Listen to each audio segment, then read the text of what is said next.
chapter 39, verse 1, knowest thou the time when the wild goats of the rock bring forth? Canst thou mark when the hinds do calve?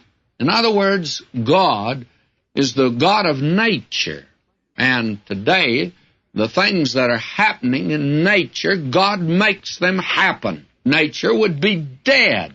Nothing would happen. There would be no spring, and there'd be no summer, there'd be no fall, there'd be no winter, there'd be no storms, there'd be no movement in this universe. It would come to a dead standstill if there wasn't a creator back of it, my beloved. You can think that one through. Now that is the point that God is making to this man Job, revealing his greatness. And this man Job now has a chance to answer. And I want you to listen to him. Here's something's happening to him here. Here is what he says. Moreover, the Lord answered Job and said, shall he that contendeth with the Almighty instruct him? Job, are you in a position to give God a lesson? He that reproveth God, let him answer it. And actually, Job had spoken without knowledge.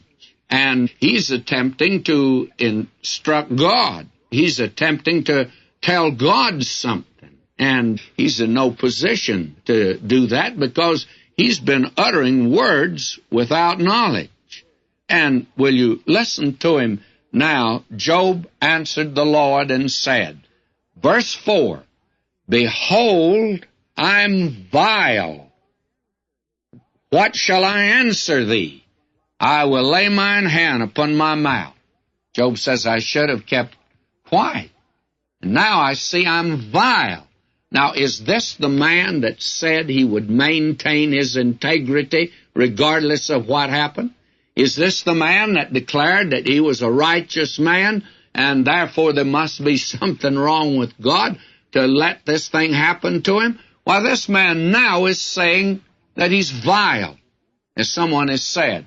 If we could see ourselves as God sees us, we couldn't stand ourselves, my friend. And when you get into the presence of God, this is what you're going to have to say. I'm vile. Now, actually, this appearance of God to Job had a threefold effect upon him. It had an effect upon his relationship with God, with his relationship to himself, and with his relationship to his friends. This is the man that hath spoken without knowledge, and his words are without wisdom. And this man now wishes he'd kept his mouth shut.